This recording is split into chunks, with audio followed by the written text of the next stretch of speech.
Hello, hello, bienvenue dans Famille et Voyage, le podcast. Le podcast qui donne envie aux parents de faire leurs valises. Ici, pas de discours parfait, on parle de vrais voyages avec de vrais parents et de vrais enfants. Oui, ceux qui sont trop fatigués pour marcher 1 heure alors qu'ils peuvent sauter pendant 3 heures dans la piscine sans s'arrêter. Parce que voyager en famille, c'est possible et même fun, que ce soit à l'autre bout du monde ou à 2 heures de chez nous.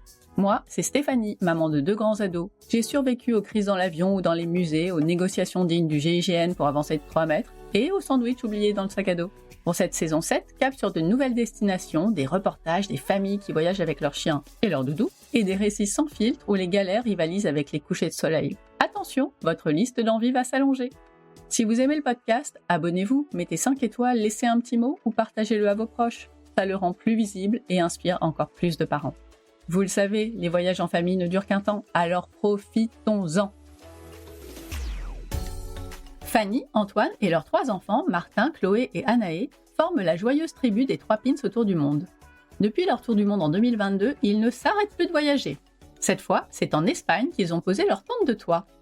Pendant 3 semaines, cette famille normande a longé la côte nord du Pays Basque à Barcelone, en passant par Saint-Jacques-de-Compostelle et le désert des Bardenas.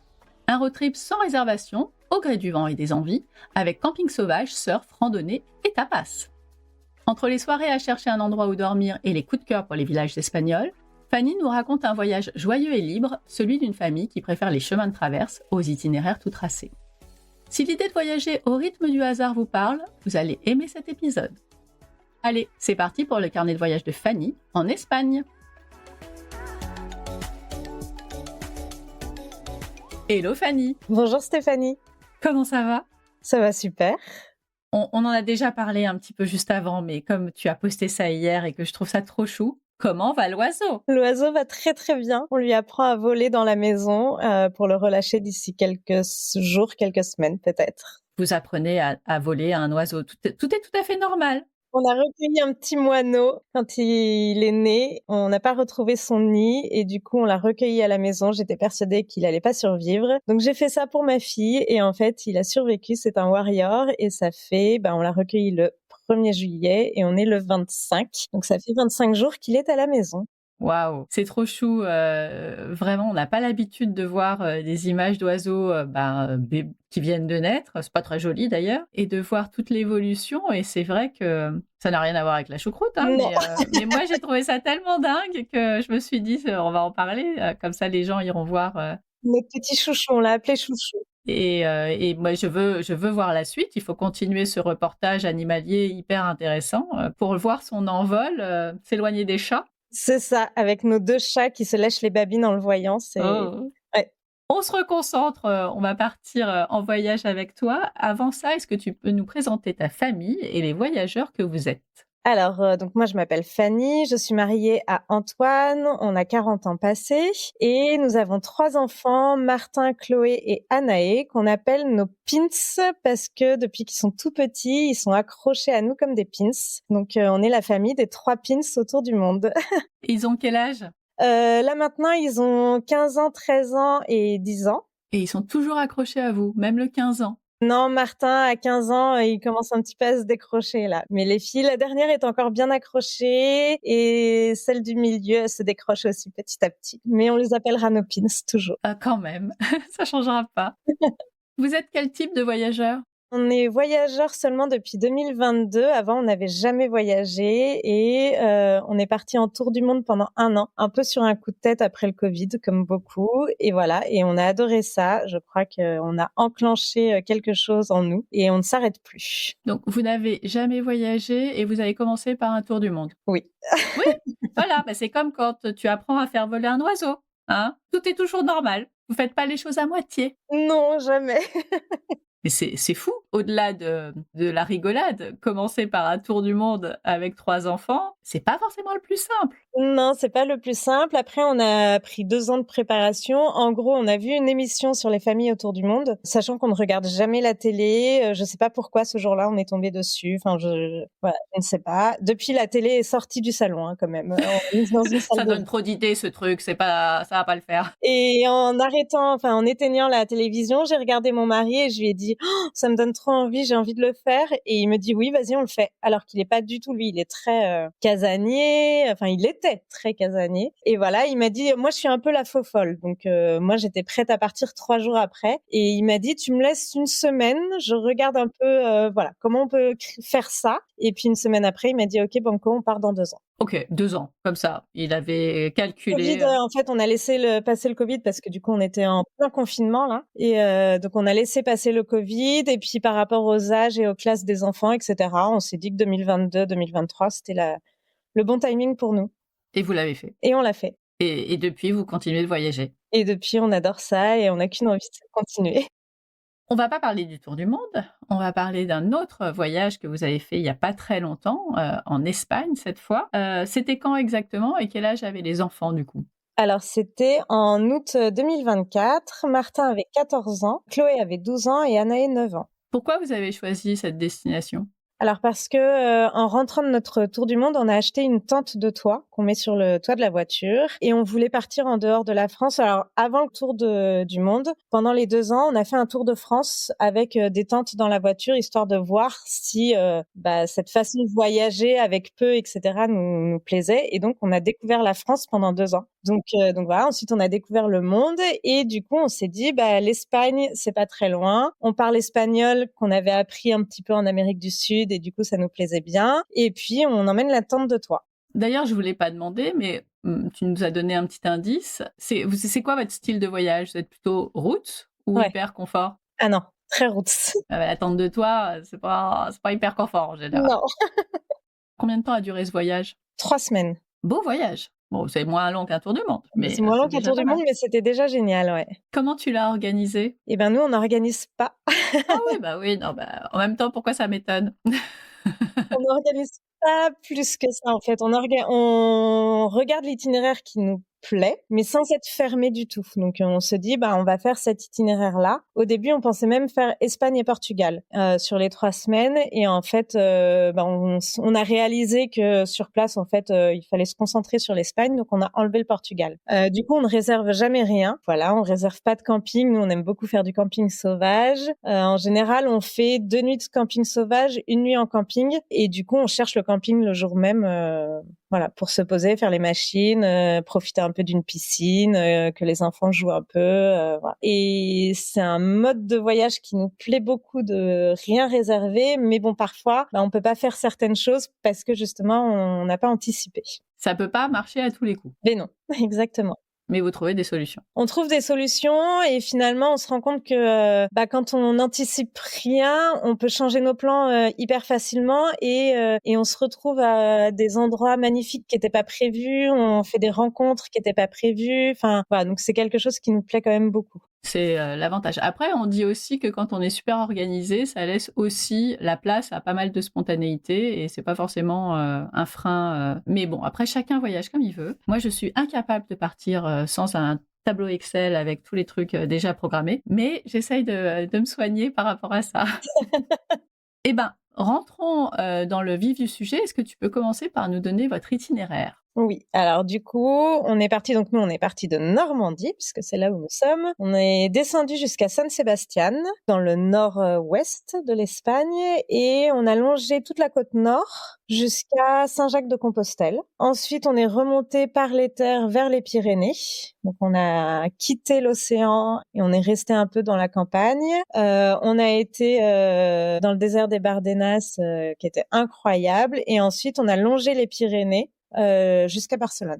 Bon, je connais que Barcelone dans tout ce que tu viens de dire, donc ça va être hyper chouette. Je vais apprendre plein de trucs moi aussi. Et on rembobine, on reprend au début. Vous partez. C'est quoi vos premières impressions quand vous arrivez en Espagne? On arrive dans le Pays Basque espagnol, qu'on connaissait un tout petit peu parce que quand on avait fait un peu nos tours de France, on avait fait le Pays Basque français et on était allé jusqu'à San Sebastián. Donc voilà, le tout début du Pays Basque espagnol, on connaissait un petit peu et on était juste trop contents de retrouver Il y a une espèce de chaleur, pas forcément de météo, mais une espèce de chaleur qu'on adore. En fait, si on nous dit si un jour vous devriez aller vivre ailleurs, bah nous ça serait l'Espagne parce qu'on adore l'ambiance espagnole, on adore le climat espagnol, on adore la langue de l'Espagne et toutes ces ambiances de terrasse qu'il y a un peu partout, etc. Enfin voilà, donc on retrouve un peu cette chaleur espagnole qu'on adore. Et bah vous faites quoi quand vous arrivez? C'est quoi le programme? On a passé San Sebastián, on est parti directement à Sarzo, qui est une station balnéaire, juste après San Sebastián, et on a fait du surf. Enfin, les enfants ont fait du surf. On a loué, donc c'était pas du tout prévu, hein. On s'arrête, on voit que c'est une station balnéaire, on voit qu'il y a plusieurs loueurs de planches, qu'il y a des cours, etc. Et comme les enfants en avaient fait un petit peu pendant notre tour du monde, bon, on leur a loué une planche pendant 1 heure et chacun, et ils ont fait un peu de surf. Voilà, ils se sont éclatés dans l'eau pendant 1 heure. Donc ça, c'était à Sarzo. Et pendant que moi, je prenais mon petit café en les regardant sur une terrasse. Donc, c'était génial. Bah, vous avez pas pris de planche, vous? Et non, moi, Antoine, oui, et moi non, parce que c'était pas la bonne période pour moi et que c'était un peu compliqué pour moi d'aller me baigner. Ouais, mais c'est bien aussi de les regarder. Et en fait, c'était pas mal, hein. Voilà, j'ai pris mon bouquin, je les ai regardés. En plus, à un moment, il s'est mis à pleuvoir, j'étais abritée. Enfin, voilà. Ben oui, parce que le Pays Basque, c'est quand même une zone qui est très humide. Voilà, ça nous a rappelé un peu la Normandie avec un peu plus de chaleur. Vous n'étiez pas si dépaysés que ça, finalement. Et voilà, on n'était pas si dépaysés que ça. Et voilà, mais du coup, c'était très chouette de les voir. Ils étaient trop contents de commencer ce road trip par une petite session de surf. Ah bah oui, j'imagine. Bon, bah on continue, on va où après? Après, on est revenu à San Sebastián quand même. On s'est dit, c'est dommage d'être passé devant San Sebastián et de pas s'y être arrêté parce qu'on aime bien. Donc, comme on l'avait bien fait la fois d'avant, on s'est baladé un peu comme ça. On a fait du lèche-vitrine, on a mangé des glaces, on a fait un quartier qu'on n'avait pas fait encore. Enfin voilà, on s'est vraiment là, c'était à la cool et on a mangé des petits tapas. Ah bah oui. Bah oui. Et voilà. Et alors, le problème du Pays Basque, quand on est en tente de toit ou, enfin voilà, un peu voyageur comme ça, et chose qu'on ne savait pas puisqu'on n'a rien anticipé, rien prévu, le camping sauvage l'été dans le Pays Basque est interdit. Aïe. Du coup, on est obligé d'aller dans des campings, sauf qu'il y a très peu de camping et qu'il y a beaucoup de monde. Et en gros, il fallait faire la queue à partir de 9h du matin pour trouver possiblement une place. Donc nous, on a besoin de rien, juste un tout petit peu de place. On déplie notre tente et voilà, on n'a pas besoin de beaucoup. Mais c'était compliqué et puis surtout, on perdait du temps à passer 2 heures et puis parfois on arrivait à 10h, ils nous disaient bah non, le camping est plein. Donc, on allait rechercher ailleurs, voilà. Et vous savez trouver à chaque fois? Ah, on a fini par trouver à chaque fois. Il y a une fois où on n'a pas trouvé, on est parti un petit peu dans les terres et on s'est posé dans un chemin. Et du coup, dans ces cas-là, on est évidemment hyper respectueux de là où on est. On ne s'étale pas, on laisse évidemment 0 déchet. En gros, quand on part, personne ne sait qu'on s'est arrêté là. Mais c'est vrai que c'était un peu stressant en se disant bon, est-ce qu'on va pas se faire virer? Mais on n'était plus trop sur la côte, on était vraiment parti dans les terres justement pour éviter de se faire virer.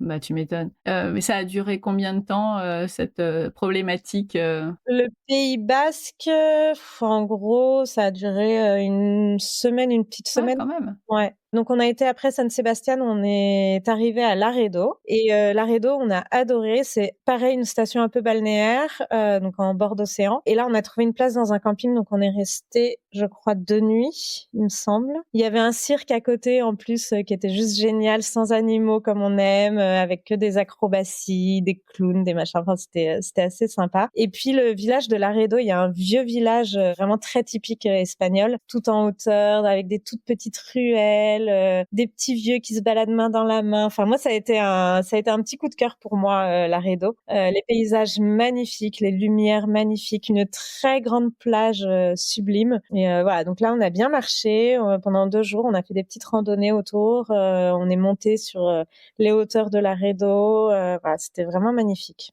Et donc, rester 2 jours dans un camping, c'est pas quelque chose que vous faites habituellement? Non, pas du tout. En plus, là, on était vraiment collés serrés. Le camping était full. Je sais même pas comment on a fait pour avoir une place. Et les gens s'installent après, comme tu disais tout à l'heure, chacun sa façon de voyager, mais c'est pas du tout notre façon de faire. Les gens installent une maison sur leur emplacement, quoi. C'est assez fou. Ils ont la télé, enfin, c'est c'est assez incroyable. Et puis les uns sur les autres. Ah bah oui, sinon c'est pas drôle. Ben non. Mais donc nous, c'est vraiment pas notre façon de faire. Mais après, on était content d'avoir cet emplacement. Et puis, nous, on reste pas dans le camping, on bouge. En fait, on laissait la voiture. Et du coup, on a beaucoup marché autour. On a fait des randos, on a visité la ville. Enfin, on a fait des pique-niques, on s'est baigné. Oui, en parlant pique-nique, comme vous êtes en tente de toit, est-ce que vous avez du matériel de cuisine avec vous aussi ou vous mangez Oui. systématiquement? OK. Non, on a du matériel. En fait, on installe la voiture en petit van, on va dire. On a un 5008, du coup, avec un grand coffre. Et dans le coffre, on a mis un meuble Ikea en bois, là, avec tous les petits tiroirs. Et du coup, on a un peu tout notre matériel de cuisine ou de salle de bain, d'épicerie, etc. Et puis, derrière ce meuble-là, on avait mis des caisses pareil, des meubles en plastique à tiroirs, où là, c'était tous nos vêtements. OK. Ah oui, bien organisé. Ouais. On a une petite table pliante là avec les tabourets. On a un réchaud, on a pris des casseroles, on a tout ce qu'il faut. Et puis notre chambre au premier étage. Mais oui, et puis une grande chambre pour loger 5 personnes. Et oui, une grande chambre. C'est une tente 4-5 places. Alors nous, on n'y tient pas à 5 parce que maintenant les enfants sont grands. Et donc en général, Martin dormait sur les sièges sur la banquette de 3 places et il dormait là-dessus. Et du coup, quand on était en camping, les filles voulaient faire comme leur grand frère. Donc quand on était en camping sauvage, c'était Martin qui était là parce que les filles étaient un peu voilà, elle avait un petit peu peur. Mais dès qu'on était dans un camping, elle voulait dormir à la place de Martin. Voilà. Et à 4, on tient très très bien là-haut. Bon, on continue. On va où après? Donc après, on a été à Santillana del Mar, où là, c'est un village tout en pavé qui est magnifique. C'est vraiment typique de cette côte espagnole et c'est trop trop joli. Et on a commencé à découvrir les chemins de Compostelle. Voilà, c'est une étape en fait des chemins et du coup on a vu plein de pèlerins et donc ouais, c'était une ambiance totalement différente en fait, hyper calme, hyper zen, pas touristique.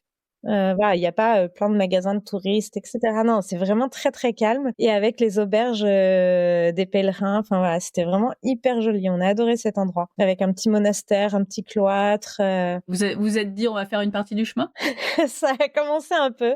Ouais. Alors Martin, Antoine et Anna et pas du tout, mais Chloé et moi, on a vu ces pèlerins passer avec leur attirail, leur sac, leur coquille Saint-Jacques sur le sac, leur bâton. Enfin, je sais pas, il y a une ambiance qui est assez dingue. Et avec Chloé, on s'est dit, oh, mais ça donne tellement envie, il faut qu'on le fasse. Et ça a commencé un petit peu, oui, on en parlera après. En tout cas, là, vous avez vu une toute petite partie et comment ça se passait. Et ça a duré quoi? Vous êtes resté sur une Là, journée? on est resté une journée ici, ouais. Et après, on a continué notre chemin. On a été à San Vicente de la Barquera. OK. Voilà. Et donc là, on est sorti complètement du Pays Basque où on peut retrouver le camping sauvage. Donc là, c'est sympa. C'est très nature, très sauvage. C'est pas du tout l'Espagne touristique. Et donc c'est tout ce qu'on aime. Nous, on recherche vraiment. Nous, on aime bien sortir des chemins et aller voir des choses que personne ne voit. Et voilà. Donc ça, c'était vraiment sympa. C'est un petit village pareil, typique, comme on aime. Toujours en hauteur. Hein. L'Espagne, c'est vraiment ça. Hein. C'est des villages qui sont sur des petits monts, qui sont tout en pavé, tout en pierre. C'est trop joli. On adore. Après, on a été à Llanes, où là, c'est un bord de mer qui est splendide. Alors c'est en haut, donc c'est sur des falaises, et là c'est magnifique. Les paysages sont incroyables. Il y a même un endroit où il y a des geysers. Donc nous on n'a pas vu l'eau sortir, mais on entend la mer qui rentre dans la falaise et un espèce de souffle qui sort du trou. C'est assez impressionnant. Ça fait un boucan de dingue. Et ça c'était magnifique à voir. C'était incroyable. Donc ça c'est à Llanes. C'est complètement par hasard que vous êtes Oui. tombé là-dessus? Évidemment. Évidemment. Trop bien. Donc voilà, et après, on est arrivé à Saint-Jacques-de-Compostelle. Et donc là, on est resté pareil. Là, on a repris un camping vraiment pas loin de Saint-Jacques et du coup, on a pu tout faire à pied après. Et là, on a découvert la ville. Alors, en Espagne, on a découvert aussi les grandes villes où en fait, dans les grandes villes, il y a la vieille ville qui est resté vraiment typique, en pierre, avec ses jolies rues, etc. Et souvent, les grandes rues, typiquement Bilbao, on s'est pas arrêté parce que de loin, on a vu une ville un peu usine. Et en fait, on a remarqué qu'en Espagne, beaucoup de villes sont comme ça, où il y a juste un petit centre qui est magnifique et tout le reste, ça a été au moment des périodes coloniales, etc. Ça a été pris complètement d'assaut et du coup avec des immeubles qui sont pas très jolis, avec des usines, avec et donc Saint-Jacques-de-Compostelle, c'est un petit peu ça, sauf que le vieux centre est un peu plus grand que dans certaines villes et puis avec son immense cathédrale qui est magnifique et puis là tous les pèlerins qui arrivent, qui finissent leur chemin là et là ça a été un énorme coup de cœur pour les chemins de Saint-Jacques justement et avec Chloé on s'est dit OK, on va le faire. Ah voilà. On n'a pas attendu très longtemps finalement. On n'a pas attendu très longtemps. En fait, de Santillana del Mar jusqu'à Saint-Jacques, on a fait plein de petites balades. Après, c'est vrai que je suis pas rentrée dans les détails parce que c'est des mini balades. On se promène dans la campagne. On regarde les bords de mer, etc. Mais on a été beaucoup sur les chemins de Saint-Jacques et donc on a rencontré plein de pèlerins, etc. C'était et donc arrivé à Saint-Jacques, de voir tous ces pèlerins arriver et alors moi, je suis très, très sensible. J'en ai pleuré, en fait, de les voir arriver à cette cathédrale et poser leur sac et dire, on l'a fait. C'est incroyable, c'est incroyable. Et puis, on a vu des groupes qui chantaient, ils chantent dans la ville, ça résonne partout. On a vu des groupes de personnes handicapées qui sont arrivées. Enfin, c'est fou. Vraiment, c'est une ambiance, et on se dit, ils ont fait quelque chose de très, très fort, vraiment de très, très fort. Et donc là, avec Chloé, ça a été vraiment le déclic en disant, on veut revenir à Compostelle, mais en ayant fait le chemin. Ou une partie, parce que c'est long quand même. Alors, on s'est dit qu'on allait le faire sur plusieurs années. On a commencé déjà l'année dernière. Du coup, tout de suite après, en fait, à la Toussaint, on a fait 3 jours et on est parti. Et voilà. Que toutes les 2 ou tous les 5? Juste toutes les 2. Ah, trop bien. Et vous aviez rencontré des familles qui le faisaient? Et non, là, on n'a pas vu beaucoup de familles, mais nous, quand on l'a fait, on a rencontré une famille avec 2 enfants qui le faisaient. Et en fait, on se rend compte qu'il y en a, c'est largement faisable, en fait. Les enfants marchent très, très bien. C'est du 15-20 kilomètres par jour. Ça se fait plutôt bien. En tout cas, le début. Nous, on a fait vraiment le début. Ce que tu peux faire largement dans une ville que tu visites pour la première fois, comme exactement. New York, tes 20 bornes, tu les fais, il n'y a pas de problème. Mais là, c'est plus serein. C'est très calme. C'est vraiment assez dingue quoi de faire ce chemin. Et du coup, on va continuer à la Toussaint. Normalement, on devrait y retourner. Vous reprenez là où vous êtes arrêté? Et c'est ça. Donc, on a fait que 3 jours la Toussaint dernier. On est parti du Puy-en-Velay, ce que je conseille vraiment parce que c'est le départ du chemin. Et nous, en plus, on est catholique pratiquant et du coup, on a fait la messe des pèlerins. Alors après, il y avait beaucoup de pèlerins qui faisaient la messe aussi sans être forcément catholiques, sans être pratiquants, etc. Mais ça nous lance vraiment dans le chemin. Et en fait, dans la cathédrale, il y a une surprise. Enfin, une surprise, tout le monde le sait, donc c'est pour ça que je peux le dire. Le sol s'ouvre sur une rue. En fait, la cathédrale est tout en haut du Puy-en-Velay. On fait la messe et ils nous disent, vous restez à vos places. Et en plus, comme Chloé, c'était la plus petite, c'est elle qui a été ouvrir la grille. Et donc, c'est une grille qui s'ouvre complètement. Et il y a un escalier qui descend, une grande porte. Et là, on ouvre sur le début du chemin du Puy-en-Velay. C'est incroyable. Ah oui, ça c'est fun. Ah ouais, c'est incroyable. Donc, on a fait 3 jours. Donc, finalement, on n'est pas allé très, très loin parce qu'à pied, en 3 jours, mais on va y retourner de là où on était. Oui, puis il fallait voir la faisabilité aussi, parce que c'est bien beau de vouloir le faire, mais après, une fois qu'il faut marcher tous les jours, ça peut être un peu différent. Ouais, complètement. Donc, Chloé, elle est à fond. Ah, Chloé, elle est à fond. C'est notre princesse aventurière. C'est-à-dire qu'à la maison, elle se coiffe, elle se met ses petits bijoux, etc. Et dès qu'on lui dit, on part en rando, elle met ses chaussures de marche, son sac à dos, sa gourde, allez hop, on y va. Donc, c'est génial. J'adore. Donc, voilà. Donc, Saint-Jacques, incroyable. Après, Saint-Jacques, c'est très, très, très touristique aussi. Donc, typiquement, on a voulu aller à la messe et c'était impossible parce qu'il y avait tellement de monde. Il y avait une queue mais de fou, on pouvait pas rentrer dans la cathédrale. Donc du coup on a abandonné l'idée, mais donc du coup c'est un peu, je sais que j'ai lu en plus des certains commentaires, des reportages etc. sur Saint-Jacques en disant que ça avait pris une ampleur quand même assez faramineuse. Bon, on va où après? Et après, donc là, on repart, on a quitté l'océan et là, on reste dans les terres et il va faire très, très chaud. À partir de là, on a très, très, très, très chaud. On va à Las Médulas, donc un petit peu au nord de Saint-Jacques. Et là, c'est magnifique. En fait, c'est toujours un petit village. Alors là, minuscule le village, vraiment très petit. Mais en fait, derrière le village, il y a des énormes roches, des petites montagnes rouges. Donc incroyable quoi. Et donc en fait, il y a une randonnée à faire. Enfin, il y a plusieurs randonnées. On en a fait une petite parce qu'il faisait vraiment extrêmement chaud, que notre petite dernière et même moi, on avait du mal à supporter la chaleur. Et c'était pas ombragé, c'est des chemins en plein soleil. Voilà. Donc là, c'était un petit peu compliqué, mais magnifique. Alors, on a fait quand même une petite heure de balade et pour arriver du coup à un point de vue pour voir ces montagnes qui sont magnifiques. Ça, c'était sublime. Alors ça, pour le coup, c'était prévu puisque Antoine avait vu qu'il y avait ça. Ça faisait partie de l'itinéraire de là où on voulait aller. Et voilà. Donc là, c'était magnifique. Et là, vous avez pu reprendre le camping sauvage. Ah là, c'est camping sauvage à fond. Là, c'est camping sauvage à fond. Il n'y a pas beaucoup de camping en plus parce que c'est vraiment pas du tout touristique. Donc, si on trouvait des petits campings, c'était vraiment minuscule. Alors, ils ont tous une piscine, donc ça, c'est cool. Et il y a personne. Et là, il y a pas besoin on pouvait arriver à 19h sans problème. Voilà, là, il y avait plus de soucis du tout. Donc, voilà. On continue de monter. On va à Astorga. Et Astorga, c'est une petite ville où il y a un palais de Gaudi. Et donc, nous, on découvre Gaudi. On connaissait pas plus que ça, on connaissait de nom, hein, évidemment, mais on n'avait jamais vu encore ses œuvres en vrai. Et donc là, c'est un des seuls, je pense que c'est le seul palais en dehors de la Catalogne de Gaudi. Je savais pas du tout qu'il y en avait ailleurs. Ouais, et ben voilà. Donc on est tombé dessus pour le coup un peu par hasard aussi. Donc on a visité son palais qui était magnifique. On a découvert du coup un peu l'histoire de Gaudi. Et, voilà, c'était assez fou de se retrouver en plein milieu parce que là on est en plein cœur du nord de l'Espagne, on va dire, en pleine campagne. Et, Trop bien. Il devait pas y avoir grand monde pour visiter. Et non, ben non, il n'y a pas grand monde. On n'a pas attendu pour visiter. On était très peu nombreux. Non, ça c'est tout ce qu'on aime. Ensuite, on continue de monter, on va à Clavijo. Là, en fait, donc là, on arrive un peu en bas des montagnes des Pyrénées. Donc, on est bien remonté. Et en fait, là, on cherche un camping parce qu'on a des lessives à faire.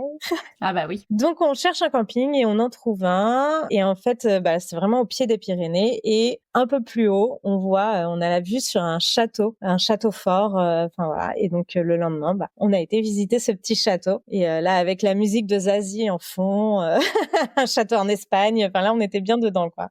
Donc, Clavijo, c'est un tout petit village minuscule et on est arrivé en voiture dans ce village complètement par hasard et on pouvait pas passer dans les rues tellement les ruelles étaient minuscules. Enfin, c'était incroyable. Voilà. Et c'était tout petit. Il y avait un bar avec des petits vieux qui prenaient leur verre. Enfin, c'était vraiment mais trop mignon hors du temps. Enfin, voilà. Et donc, en haut de ce village, il y avait un château un peu en ruine, mais du coup, on monte en fait par les champs qui sont autour. Et là, on arrive et on domine un peu toute la campagne espagnole. Voilà. C'est assez incroyable cet endroit et il y a une tour et puis il y a les remparts où on peut marcher un peu sur les remparts et là il y a personne. Là on était tout seul dans ce château. Là il y a personne. Il faut payer pour rentrer dans ce château ou il est... Ah non, c'est ça. Non, c'est vraiment un château en ruine mais qui est encore safe. Et on peut encore le visiter, on peut encore y aller et tout, mais il y a rien, il y a juste vraiment la muraille, enfin voilà, le tour. Il y a une tour, un peu de muraille et puis c'est tout, quoi. Sympa. Ouais, c'est assez fou. Je vais continuer de passer les pages en même temps de mon album comme ça. Bonne idée. Comme ça, je suis sûre. Mais c'est vrai que la vue, le village, c'est vraiment magnifique. Et là, il faisait très, très chaud encore. Hyper chaud. Et donc après, on va où? Après, on va dans le désert des Bardenas. Ça, j'ai entendu parler quand même. Ça, tu connais. Ça, c'est hallucinant. Donc, un désert en Europe. Mais un vrai désert, c'est complètement dingue. C'est que du sable, c'est assez fou. Donc là, on passe 2 jours dans les Bardenas en camping sauvage. Et alors les Bardenas, il faut savoir que c'est un site quand même qui est protégé. Donc il y a une entrée, c'est un parc naturel, mais du coup il y a une entrée. On passe d'abord dans un site avec comme un office de tourisme en fait, où il nous explique le parcours, il nous donne le plan. Et en fait c'est quelque chose qu'on fait beaucoup en voiture. On peut le faire à pied, mais tout le monde le fait en voiture. Et c'est un circuit. En fait, on fait une boucle en voiture, un petit tour de manège dans le désert. Et le désert des Bardenas, il est sur, on va dire qu'il y a 2 sites. Donc, il y a le désert qu'on fait en voiture, qui est désertique. Et il y a un autre endroit où les gens vont pas forcément, que nous, on a fait, évidemment, où là, on prend la voiture et on monte un petit peu au-dessus du désert et on se retrouve dans des espèces de petites forêts, mais minuscules. Enfin voilà, c'est même pas des forêts, il y a des chemins, il y a il faut monter, il faut presque avoir un 4x4 pour faire ça. Alors nous, notre 5008, il passe partout, c'est génial. Tout est balisé. Donc il y a les chemins de randonnée, il y a les chemins de voiture, les chemins de vélo, etc. Et c'est balisé, mais on les voit pas forcément. Et du coup, on a fini par se retrouver dans un chemin de vélo, mais qui était assez large quand même, qui avait pile la largeur de la voiture. Et je disais à Antoine, non mais c'est pas possible, là c'est pas le circuit voiture, c'est sûr c'est pas le circuit voiture. Mais on continuait parce qu'on avait déjà bien roulé et qu'on se disait, bah si on fait demi-tour c'est dommage, etc. Et voilà, et en fait on s'est rendu compte à la fin qu'on était bien sur un chemin de vélo. Et vous avez jamais rencontré de vélo? On a rencontré un couple en vélo, c'est eux justement, mais on était presque à la fin, qui nous ont dit oui, c'est bien le chemin vélo. Ça n'a rien à faire là.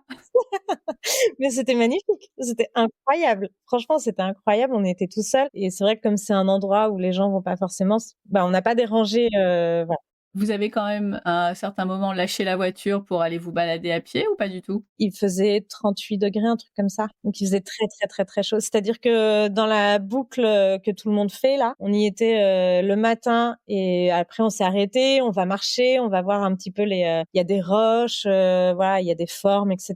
Donc on va voir ça. Mais il faisait vraiment extrêmement chaud et on s'est arrêté pour pique-niquer. On est sorti un petit peu du circuit pour poser la voiture et là on a même ouvert la tente de toit parce que du coup quand on l'ouvre en fait il y a un palier avec l'échelle et pour nous faire de l'ombre en fait. Donc il y en a qui étaient dans la tente de toit pour manger à l'ombre et puis d'autres qui étaient sous ce palier pour être à l'ombre parce que sinon ça cognait fort. C'est intenable. Ah, c'était assez intenable. T'as parlé de roches. C'était quoi les couleurs?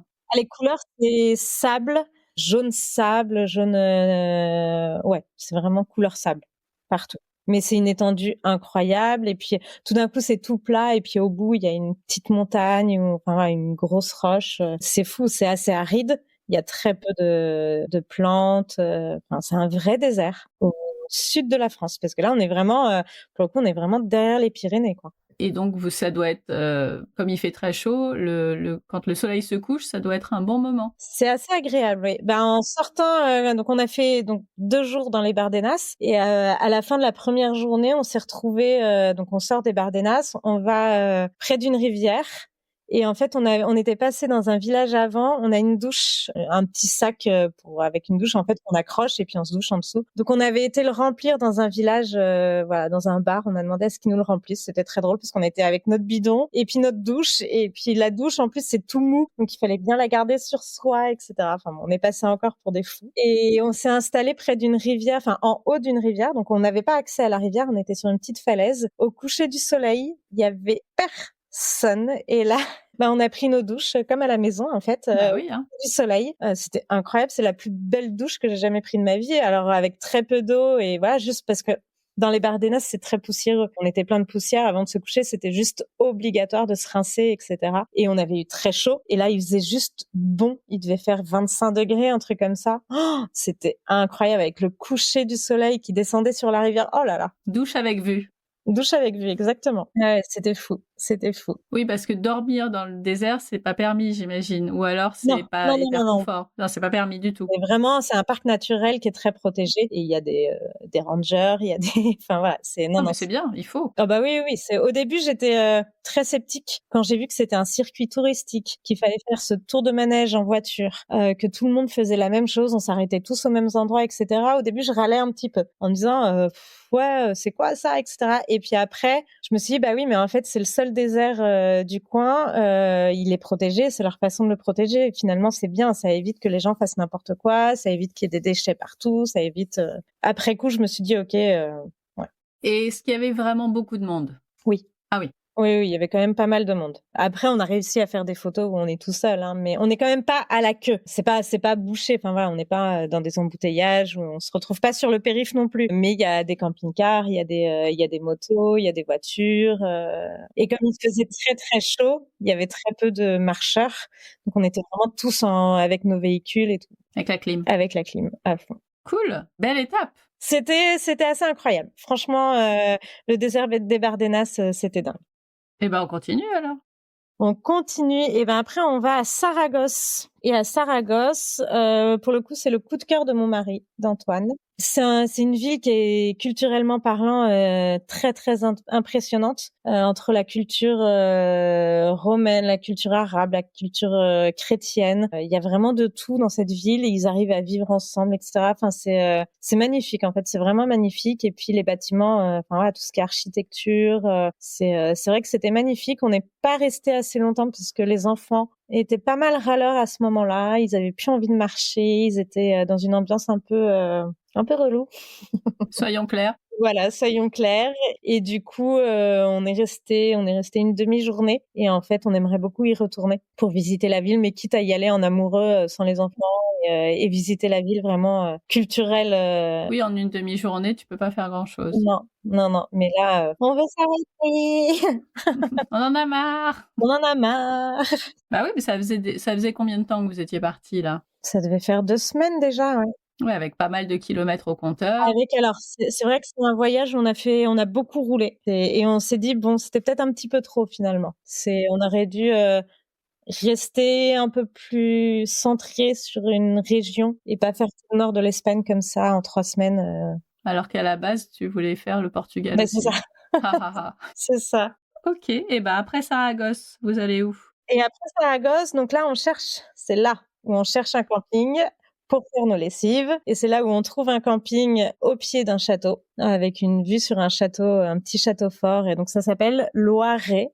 Et donc là, c'est vraiment au pied des Pyrénées pour le coup. Et donc là, on se dit bah on va aller visiter ce château. Alors en plus, c'est un château qu'on aurait pu y aller du camping à pied, mais encore une fois, il faisait hyper chaud et que ça montait comme ça. Vraiment, c'était très raide. Donc, on a pris la voiture pour y aller. On a été un peu flemmard à ce niveau-là. Pendant cette semaine-là, en fait, où on avait vraiment très chaud, on a été frustrés de pas marcher plus. Mais c'était avec les enfants, là, c'était juste pas possible. Et donc, on est arrivé dans ce château avec une vue sur l'Espagne. Hein, parce qu'on est au pied des Pyrénées et là, on a la vue sur presque toute l'Espagne. Bon, c'est fou. Génial. Ouais, c'est fou. Et en fait, on a réalisé que tous les contreforts des Pyrénées, c'était plein de châteaux en fait pour défendre l'Espagne. Donc il y a plein de châteaux. Et donc c'est là la chanson de Zazie, un château en Espagne. En fait on a compris d'où venait cette chanson. Je ne sais pas si ça vient de là, mais en tout cas nous on l'a eu en tête tout le temps à ce moment-là. Peut-être que ça vient de là, peut-être pas, on sait pas, mais en tout cas ça a du sens. En tout cas ça a du sens. Et donc là c'est un château qui se visite, qui est payant, mais pas très cher. Je sais plus combien on avait payé, mais c'était vraiment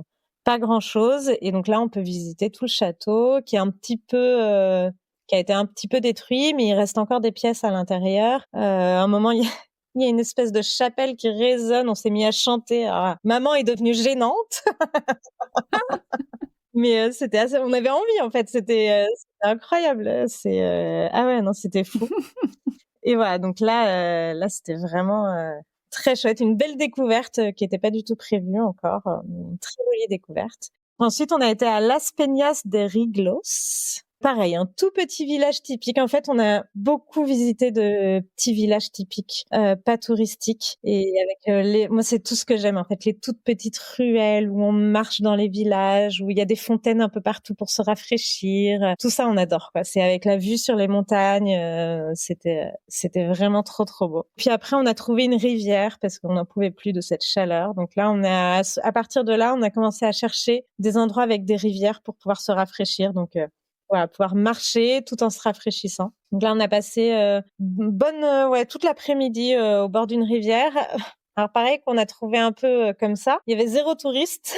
C'était que des locaux qui venaient faire leur pique-nique en famille, sympa. etc. On était les seuls à parler français. Les gens, ils nous regardaient genre, mais qu'est-ce qu'ils font là? Comment ils sont arrivés ici? Ils sont perdus. C'est ça. Mais en fait, on met la map sur le GPS de la voiture et puis on regarde et dès qu'on voit une rivière, on voit une petite route qui y va, on se dit, on va y aller, on va aller voir s'il y a un accès à l'eau, etc. Et donc, c'est comme ça qu'on s'est retrouvés dans cet endroit qui était fou, qui était magnifique et on est resté dans l'eau toute l'après-midi. Là, il râlait plus. Et là, alors là, à ce moment-là, il râlait plus. Sauf qu'en partant de là, tu m'as dit, est-ce qu'il y a un moment où t'aurais pu ne pas le vivre et ça aurait été mieux? Enfin voilà. Voilà, c'est ce moment-là où en partant de cet endroit qui avait été magnifique, pour le coup, on s'était rafraîchi, on avait joué dans l'eau, on avait pris le temps, on n'avait pas marché, on n'avait pas fait de visite. Enfin, c'était vraiment là, pour le coup, pour les enfants, c'était parfait, quoi. Et en remontant à la voiture, les enfants partent en vrille et ça se dispute et ça se dispute et ça se dispute et pour rien, mais vraiment pour des petits détails, genre tes tongs elles font du bruit quand tu marches, quoi.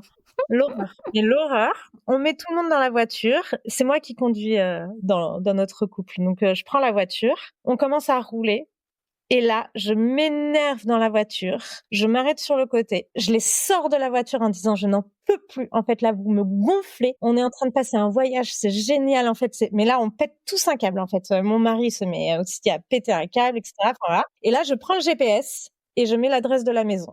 Et je leur dis, OK, il nous reste à peu près une semaine, et ben tant pis, on rentre. Et je mets l'adresse de la maison, on remonte dans la voiture, et là, on commence à partir. Et là, du coup, on change l'itinéraire, et on part dans les Pyrénées pour remonter en France, etc. Bon, alors là, plus un bruit dans la voiture. Les filles qui se mettent à pleurer, mais non, vous voulez pas arrêter, etc. Je dis, ah, vous vous taisez. Je veux plus rien entendre jusqu'à la maison, donc on a genre 12 heures de route, tant pis, on rentre, on y va. Et puis, plus personne ne parle, donc moi je réfléchis, et puis on passe dans un village, et je vois une espèce de guinguette, etc. Et donc on s'arrête, et je leur dis, là, il y a un square, là, vous allez jouer, avec papa, on va discuter. Et donc on s'est pris une bière tous les deux en se disant, mais on n'a pas du tout envie d'arrêter, en fait. Absolument pas, nous on veut continuer. Et donc voilà, donc là on fait redescendre la pression, on rappelle les enfants, on se prend des petits tapas, etc. Et là on rediscute en disant stop, on va poser les choses à plat, dites-nous ce qui va pas, dites-nous voilà, et puis on va essayer de repartir sur de bonnes bases, etc. Et à partir de là, toute la fin, ouais, il restait une semaine, et ben on a passé une semaine géniale et tout s'est bien passé. Ouais, mais parfois, il faut remettre les points sur les i, parce que c'est pas possible, quoi. Ouais, ah ouais, et puis on leur disait, papa, il travaille beaucoup, beaucoup, beaucoup, il prend très peu de jours de congé. Là, il a 3 semaines et vous êtes en train de tout foutre en l'air, en fait. Enfin, papa, il passe son temps à vous demander d'arrêter de vous disputer. Enfin, voilà. C'est pas des vacances pour lui, c'est pas ça qu'on attend. Ouais, mais après, c'est vrai que, on vit les uns sur les autres Mais aussi, oui. hein. On Ah, dort les mais uns c'est pas sur les facile. autres. On vit dans une voiture, dans une 5008, avec une tente sur le toit. Enfin, Oui, un petit, recadrage, explication, où tout le monde vide son sac, ça fait du bien. eh ben, ça fait du bien et ça nous a fait beaucoup de bien. Et donc vous avez pu continuer? Donc on a continué, on s'est trouvé un spot au bord d'un lac artificiel, mais c'était trop beau. On était juste avec une autre voiture, un peu pareil comme nous. Là, c'était juste un jeune couple qui avait loué une voiture, et on était juste nous, et il y avait pas un bruit. Et le matin, parce que du coup, quand on dort en tente de toit, on se réveille très tôt. En fait, on se couche avec le soleil, on se réveille avec le soleil. Et là, on se réveille avec un lever de soleil sur ce petit lac. Enfin, c'était trop beau. Et puis, on sentait, en fait, ce matin-là, j'ai senti que ça y est, toute la pression était partie. De nouveau, on s'aimait très fort. C'est important. Et c'est important. Et donc là, on part à Alcázar, et heureusement qu'on n'est pas rentré en France, parce que là, ça a été un gros coup de cœur un peu pour toute la famille, mais surtout pour les enfants. Alcázar, c'est un village, un grand village, on va dire. Pareil, hein, typique espagnol, avec ses petites ruelles pavées, avec son architecture en pierre, enfin voilà, trop belle. Et avec des petites places, avec voilà, des petites terrasses. Enfin voilà, c'est vraiment l'ambiance espagnole qu'on aime tant. Et puis, donc, on visite un petit peu le village, on se balade, etc. Et puis, on va à l'office de tourisme. C'est vrai qu'on aime bien faire ça dans les villes comme ça. On va souvent à l'office de tourisme pour qu'on nous dise quoi faire. Et là, il y a une randonnée à faire. Il fait moins chaud qu'avant. Et il y a une randonnée à faire dans des gorges, en fait. C'est Alcázar, c'est Ah, en sympa. hauteur. On est au pied des Pyrénées, et donc il y a des gorges voilà, qui sont magnifiques. Et donc la randonnée s'appelle les passerelles d'Alcázar. Et donc il faut avoir des chaussures de marche obligatoires. Mais il faut aussi emmener son maillot de bain. C'est ça qui est génial, c'est que là, il y avait tout pour tout le monde. C'est-à-dire qu'il y avait des paysages magnifiques, une balade pas forcément facile, mais suffisamment pour le faire avec des enfants. Mais voilà, on peut pas prendre la poussette, il y a beaucoup de marches. Enfin voilà, faut que les enfants puissent marcher d'eux-mêmes. Et on descend complètement en bas des gorges, on longe la rivière. Donc là, on a des points où on peut se baigner qui sont magnifiques. Franchement, il y a des petites piscines, il y a des petits, enfin, là, mais on a passé plus qu'une demi-journée dedans, quoi. Enfin, c'était vraiment incroyable. Et après, il faut tout remonter. Donc, beaucoup de marches, etc. Donc, c'est un peu fatigant. Voilà, faut le faire, À la cool. voilà, à la cool, mais voilà, ça se fait pas avec des bébés, pour le coup, ou alors en porte-bébé, pour les randonneurs avisés, etc. Mais en tout cas, il y a pas de poussette, il y a pas, c'est pas du tout accessible aux personnes handicapées ou quoi que ce soit. Mais alors, c'est magnifique. Franchement, c'est sublime. Et les enfants ont kiffé. Ah là, les enfants vont vraiment kiffer. Il y a des petites grottes. Du coup, on repart avec nos chaussures de marche, mais en maillot de bain. C'est l'ambiance est assez dingue. Ah, sympa. Ouais, donc après quand on est arrivé dans le village d'Alcázar, on était quand même bien fatigués. À la fin, il faisait chaud quand même parce que dans les gorges, ça allait. On est à l'ombre, on est vraiment très abrité, etc. Et dès qu'on remonte, là, on avait de nouveau peut-être 35 degrés, un truc comme ça, et en marchant. Donc on s'est arrêté à une petite terrasse pour fêter cette jolie randonnée. Et après, on a été à Montserrat. Ok, alors c'est quoi? C'est un peu avant Barcelone. Là, on s'est vraiment rappelé de Barcelone. Et c'est un monastère qui est dans une montagne, qui est accroché à une montagne. Et pour le coup, celui-là, je l'avais vu sur les réseaux sociaux et j'avais dit à mon mari, j'aimerais beaucoup le faire. Ça a l'air magnifique, ça a l'air sublime, etc. Donc on y va. Et la déception. Ah mince! Ah ouais. Parce que, en fait, on peut pas visiter le monastère parce qu'il est encore en activité, on va dire. Enfin voilà, il y a encore des moines. Donc, pour le respect des moines, ils se visitent pas plus que ça. Et donc, en gros, on visite une cour, une église où il y a en plus une Vierge noire qui a apparu. Enfin bon, j'ai plus toute l'histoire parce que j'étais tellement agacée par le côté touristique à fond. On paye le parking assez cher, qui est loin. Ensuite, on paye l'entrée du site pour aller voir. Donc, on est dans l'église, dans la cour, dans l'église. Pour aller voir la Vierge en haut, il faut repayer. Donc ça, on l'a pas fait. Mais on voyait les gens qui passaient et on voyait la Vierge qui pouvait presque la toucher. Enfin, nous, on l'a pas fait. Et ensuite, on voulait monter. Il y avait en haut de la montagne, il y avait un super joli point de vue, etc. Et fallait payer. Je sais plus combien. Je l'avais noté sur mon Instagram, mais c'était une fortune. Je sais plus, mais c'était hallucinant. Genre, on en avait pour plus de 50 €, je crois, pour monter à 5. Enfin, je sais plus. C'était énorme. Et du coup, on est reparti de là et des magasins sur l'avenue en fait pour arriver au truc, des magasins de tout. En fait, c'était on n'a pas aimé du tout. Là, c'était le truc le plus touristique possible. Et du coup, il y a pas cette ambiance de monastère, cette ambiance qu'on aime bien nous, un peu feutrée, un peu calme, spirituelle, etc. Il y a pas du tout, quoi. Ah bah non, ça peut pas marcher là. Donc on a été hyper déçus de ça, hyper déçus. Eh ben non alors. Voilà, non, mais après on est content de l'avoir fait et de l'avoir vu du coup. Enfin voilà, de s'être fait notre idée. Mais voilà, et donc après on est parti à Barcelone. Avec notre voiture, en fait, on passe dans les parkings qui sont à 2 mètres. Et les parkings, en gros, à Barcelone, on se garde dans les parkings souterrains. Donc, on était bien contents de passer. Bah oui, carrément. De pouvoir poser la voiture. Et donc là, on s'est baladé une journée entière dans Barcelone, qu'on a adoré. Vraiment, on a adoré. Et pareil, on aimerait beaucoup y retourner. Notamment parce que comme on n'anticipe rien, on n'a pas pu visiter la Sagrada, on n'a pas pu visiter le parc, je sais plus comment il s'appelle. Güell. Voilà, parce qu'on n'avait pas anticipé, qu'on était en plein mois d'août et que du coup, c'était pour 3 semaines. Enfin voilà. Donc après, on s'est baladé dans la ville et on a été voir les Ramblas, pareil, qu'on n'a pas aimé.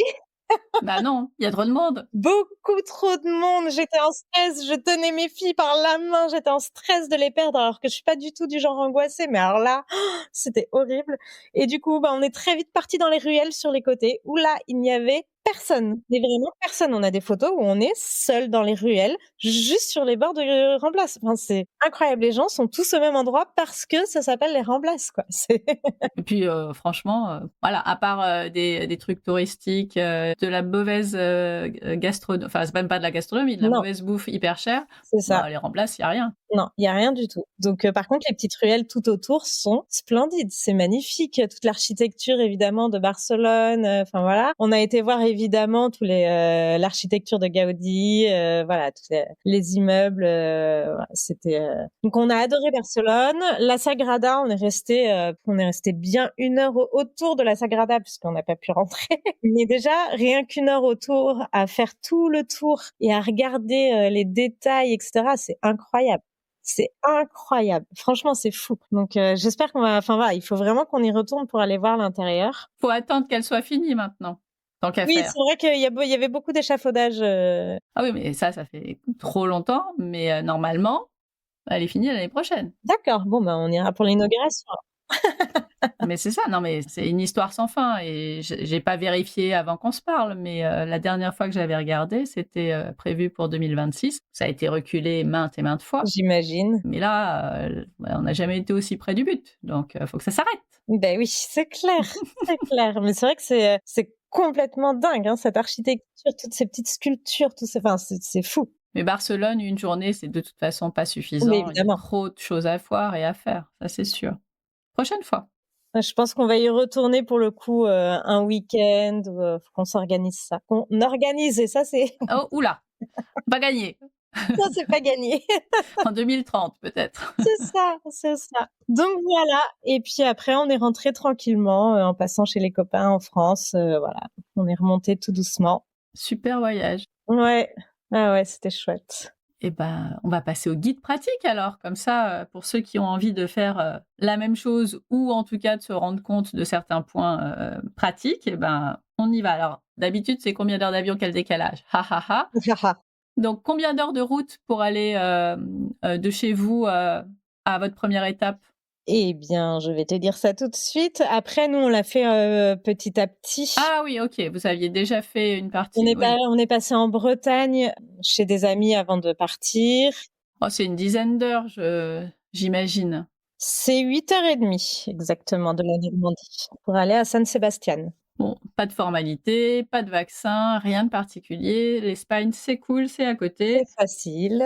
Qu'est-ce qu'il faut surtout pas oublier quand on part, comme vous avec, une tente de toit, dans un pays comme l'Espagne, mais en général, en fait? C'est quoi le truc indispensable pour vous?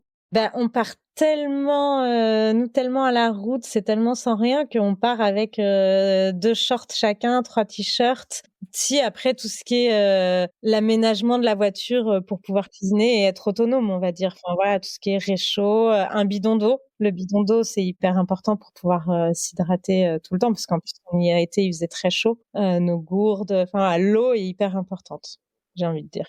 C'est marrant, je t'ai pas posé la question avant, mais ça aurait dû me titiller. Les sanitaires, parce que vous pouvez vous doucher, ça c'est pas mal. Mais comment on fait quand on n'est pas en camping? Eh ben, franchement, c'est très facile et dans le monde entier maintenant. J'expliquais ça justement à mon frère il y a pas longtemps en disant qu'à notre époque, les sanitaires sont vraiment bien faits et bien entretenus et les toilettes publiques, il y en a partout, partout, partout, partout. Et on n'a jamais, jamais, jamais eu de soucis. Et le début de ce voyage, bah, c'était ma mauvaise période. Donc j'ai eu 3 jours où pour le coup, le pipi nature, c'était pas très fun et donc il fallait que je trouve des toilettes et j'ai jamais eu de soucis. L'activité à faire absolument avec les enfants sur un parcours comme celui que vous avez fait?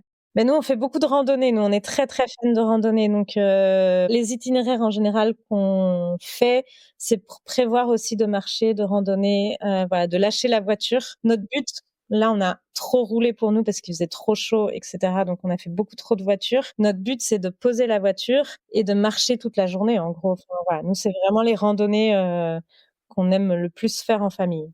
Et chercher des lacs quand, vous avez C'est trop ça, chaud? des points d'eau, des lacs et des rivières. Côté sécurité, on en a un tout petit peu parlé sur les filles qui avaient un peu peur, si vous êtes quand vous êtes en camping sauvage, elles n'ont pas envie de dormir, toutes seules, dans la voiture. Est-ce que, en tout cas, il y a eu des moments où, à part dans les remplaces, où, tu as pas été, super sécure? Non, pas du tout.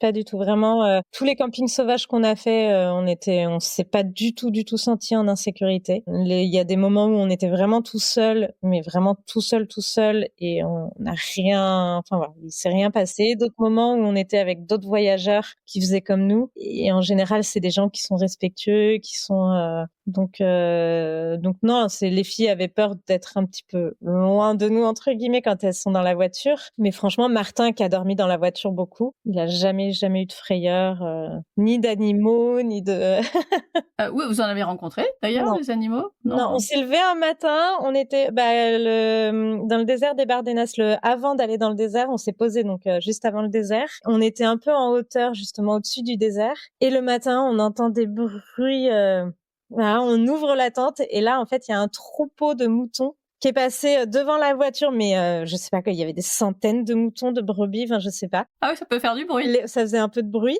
et bon, les bergers à notre époque, maintenant, ils les suivent en 4x4. OK.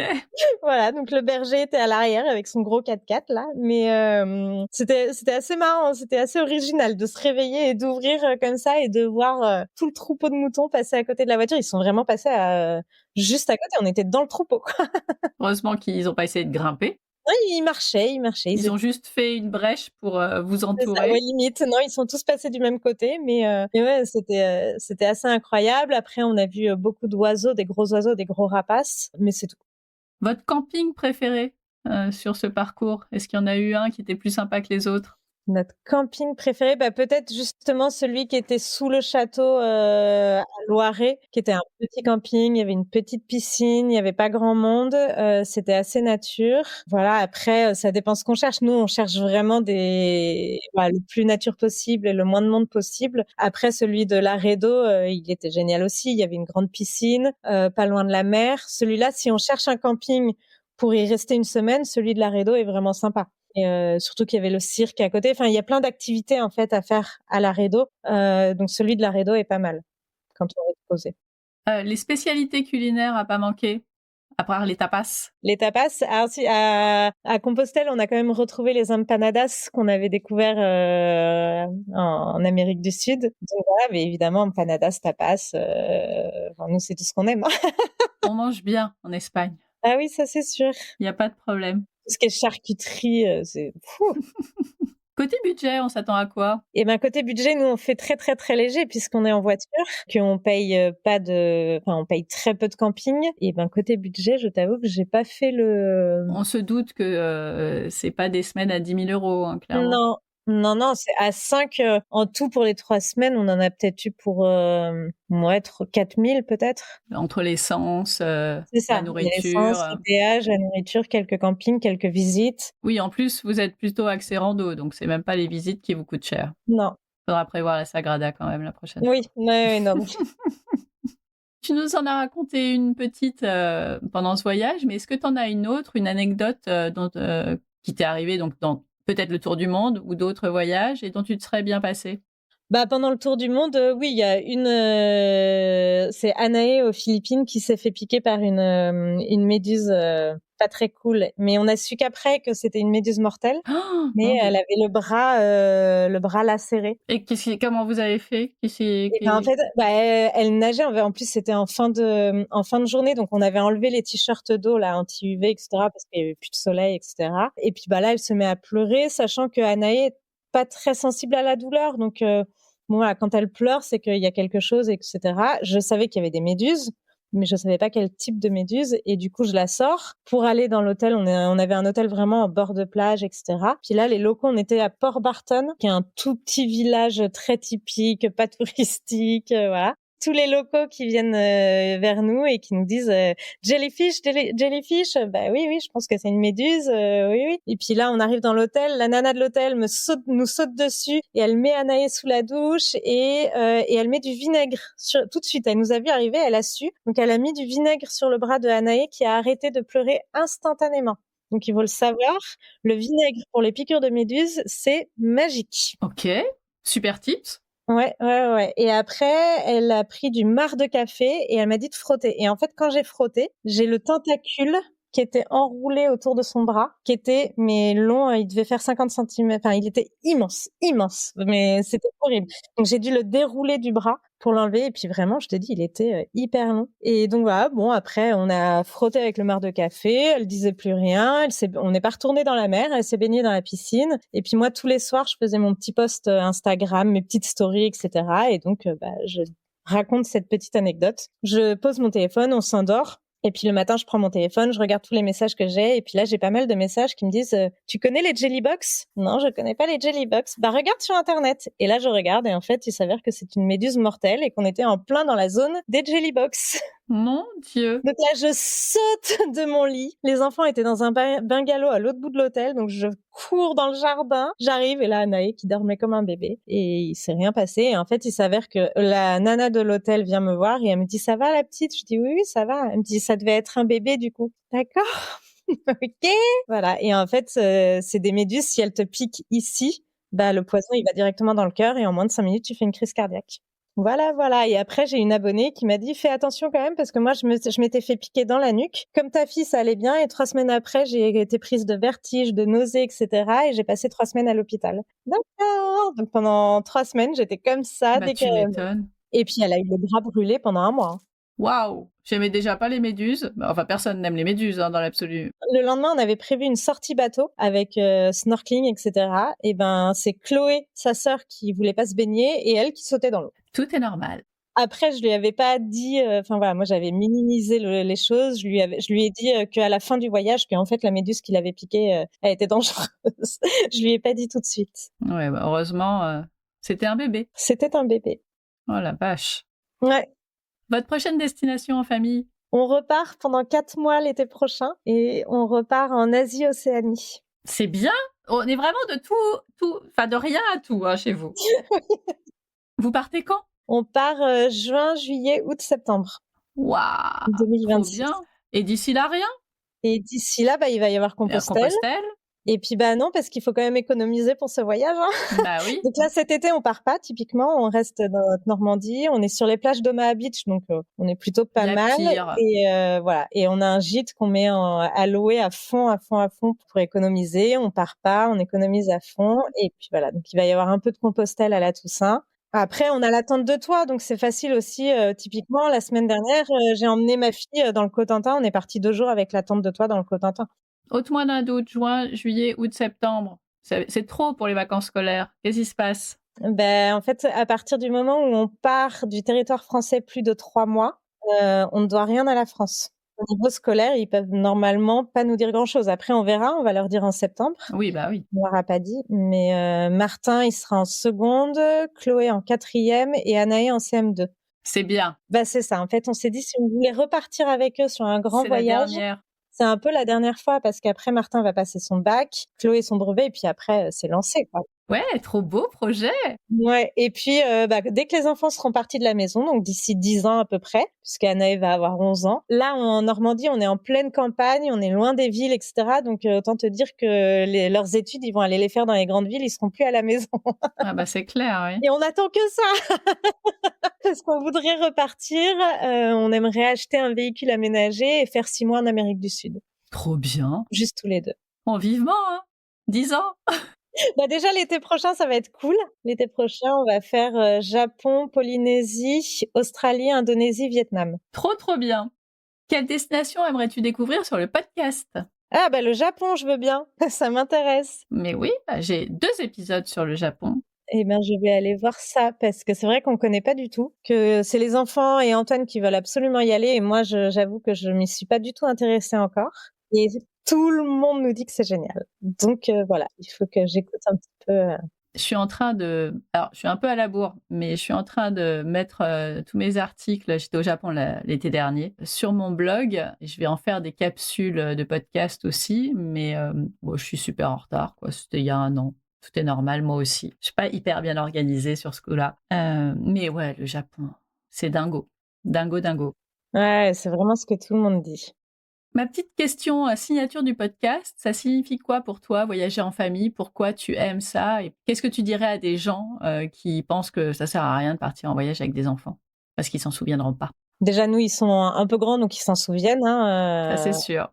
Il n'y a pas de souci. Pourquoi on aime partir avec eux? Déjà pour partager des choses vraiment tous les 5. Et en dehors de la maison, on sort du cocon familial, on sort de toute cette ambiance de la maison, de la routine. Voilà. Et c'est des vacances qui sont vraiment tellement différentes de barouder comme ça. En fait, tout le monde est content normalement. Après, évidemment, il y a des petits moments toujours un petit peu où on s'engueule un peu, mais c'est vraiment des moments qu'on partage tous les 5 de fou. Et puis je trouve que les enfants, ça leur apporte une énergie et une facilité après dans leur vie. Je sais que notre dernière, elle était très très très très très timide. Mais genre, elle parlait pas à l'école, elle parlait pas à ses profs, à ses instits, pas beaucoup de copines, etc. Il y a même une de ses maîtresses qui m'avait dit que c'était une erreur de partir en voyage et que pour elle, ça allait être compliqué. Et en fait, ça l'a complètement au contraire, quoi. C'est maintenant, elle parle aux gens, elle va vers les gens, elle est plus timide. Sur la plage, elle va aller faire la rencontre des uns et des autres. Elle a plus peur. Même si elle reste encore casanière, ça l'a ouverte. Et puis voilà, Martin, il est rentré du voyage du Tour du Monde, il avait donc 13 ans. Il est rentré, il tenait une conversation en anglais. Ça n'a rien à voir, et c'était son année de 5e, quoi. Donc voilà, donc il a des facilités en langue. Maintenant, là, il rentre en seconde section euro parce que il a la passion des langues. Il veut apprendre plein de langues, il veut voyager. Enfin voilà, et puis d'être avec eux, de toute façon, moi, c'est notre truc, de se retrouver tous les 5. Dès qu'on n'est plus tous les 5, il nous manque quelque chose, en fait. On a l'impression de baisser en énergie, et puis dès qu'on est tous les 5, pouf, ça remonte. Tu sais qu'ils vont partir à un moment donné. Ah oui, je sais, je t'ai même dit qu'on avait hâte. Oui, mais tu vois, c'est contradictoire avec ce que tu as dit. Mais oui, mais justement, en fait, on sait qu'ils vont partir. Donc, faut en profiter. On profite. Tu sais, quand on a un enfant, la première chose que les parents te disent, n'importe quel parent, c'est profites-en, tu vas voir, ça passe vite. Et c'est vrai. Martin, il a 15 ans, il est né hier. Enfin, j'ai pas vu ces 15 années passer. Et je me dis, en effet, dans 10 ans, les enfants, déjà là maintenant, ça fait 3 semaines qu'il est à droite et à gauche, qu'il va voir ses copains, il a son scooter à la maison, il va enfin, on est parents pour ça aussi, pour les lancer dans la vie et pour qu'ils partent de la maison, comme notre petit oiseau, finalement. Mais oui, on reboucle. On est content de leur apprendre à voler, en fait. Mais en attendant, on profite d'eux, et pour nous, la meilleure façon de profiter d'eux, c'est de partir de la maison ensemble et de voyager. Et on aime justement cette promiscuité quand on est en sac à dos, quand on est avec la tente de toit, quand on est d'être vraiment fusionnels tous les 5. Nous, on adore ça, et tous les 5, on adore ça. Et heureusement. Oui, sinon ça se passerait pas comme ça. Je crois qu'on aurait arrêté très vite. Dernière question, si nos auditeurs te cherchent, où peuvent-ils te trouver? J'ai un compte Instagram qui s'appelle du coup 3 pins autour du monde. Merci beaucoup Fanny pour ce chouette carnet de voyage sur les routes d'Espagne. Avec plaisir Stéphanie. À bientôt. À bientôt.